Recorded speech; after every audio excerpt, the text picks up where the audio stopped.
ഇന്ന് നമുക്ക് ഈ പെട്ടി ഒന്ന് അൺബോക്സ് ചെയ്യാം കേട്ടോ. ഇത് ആക്ച്വലി നമ്മുടെ ഒരു സൽവാർ മെറ്റീരിയൽ ആണ്. നമുക്ക് പെട്ടി പൊട്ടിച്ച് അതിനകത്തുള്ള എന്താണ് ഐറ്റം എന്നുള്ളത് ചെക്ക് ചെയ്യാം. അപ്പൊ ഈ പെട്ടിക്കകത്ത് എന്താണെന്ന് വെച്ച് കഴിഞ്ഞാല് നമ്മുടെ ട്രെൻഡിങ് ആയി നിൽക്കുന്ന ട്രെൻഡിങ് ആയിട്ട് നിൽക്കുന്ന നമ്മുടെ വിസ്കോസ് ജോർജറ്റ് മെറ്റീരിയലിലേക്ക് വരുന്ന സൽവാർ മെറ്റീരിയൽസ് ആണ് കേട്ടോ. സൽവാർ സെറ്റ് ആയിട്ട് വരുന്ന ഐറ്റംസ് ആണ്.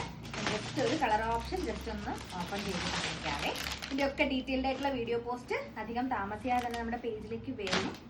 അപ്പോൾ ഞാൻ ഈ വീഡിയോ അപ്ലോഡ് ചെയ്യുന്നതിന് മുന്നേ ഇതിന്റെ ശരിക്കുള്ള വീഡിയോ വരുമോ എന്നുള്ളത് എനിക്കറിയില്ല. എന്നിരുന്നാലും എന്തേ കണ്ടോ, ബ്യൂട്ടിഫുൾ ആയിട്ടുള്ള വിസ്കോസ് ജോർജറ്റിന്റെ സൽവാർ മെറ്റീരിയൽസ് ആണ്. ഇതിപ്പോൾ ടോപ്പിന്റെ പോർഷൻ ആണ് വരുന്നത്.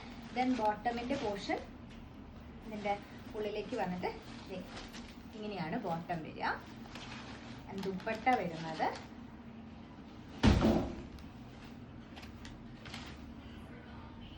ഇങ്ങനെയാണ് കേട്ടോ. അതിന്റെ ദുപ്പട്ട വരിക. അപ്പൊ ഇതിന്റെ ഒത്തിരി കളർ ഓപ്ഷൻസ് ഉണ്ട്.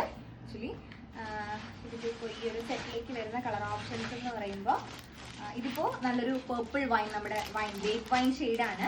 നമ്മുടെ ഒരു വാട്ടർമെലൺ പിങ്കിന്റെ ഒരു വേരിയന്റ് ആണ്. എല്ലാത്തിലേക്കും ബ്ലാക്ക് ആൻഡ് വൈറ്റ് പ്രിന്റ് ആണ് പോയിരിക്കുന്നത്. ആൻഡ് തേർഡ് കളർ ഓപ്ഷൻ നല്ല ഡാർക്ക് ആയിട്ട് വരുന്ന മെറൂൺ ഷെയ്ഡാണ് കേട്ടോ. മെറൂൺ ഷെയ്ഡ് ഒത്തിരി പേര് എപ്പോഴും റേസ് സ്റ്റോക്ക് ചോദിക്കുന്ന ഒരു കളറാണ്. നമ്മുടെ ഡാർക്ക് ആയിട്ട് വരുന്ന ഒരു പേർപ്പിൾ ഷെയ്ഡ്. ഇതൊരു ഗ്രേപ്പ് വൈൻ കുറച്ചുകൂടി ലൈറ്റ് ആയിട്ട് വരുന്ന ഒരു ഷെയ്ഡാണെങ്കിൽ അതിൻ്റെ ഒരു ഡാർക്കർ ടോൺ കുറച്ചുകൂടി നമുക്ക് വയലറ്റിലേക്ക് വരുന്ന ഒരു പേർപ്പിളിലേക്ക് വരുന്ന ഒരു ഫിനിഷാണ് ഈ ഒരു കളർ ഓപ്ഷൻ വരുന്നത് കേട്ടോ. ഇതിൻ്റെയൊക്കെ ഡീറ്റെയിൽഡ് ആയിട്ടുള്ള വീഡിയോ പോസ്റ്റ് ഉടനെ തന്നെ നമ്മുടെ പേജിലേക്ക് വരുന്നതായിരിക്കും. Stay tuned.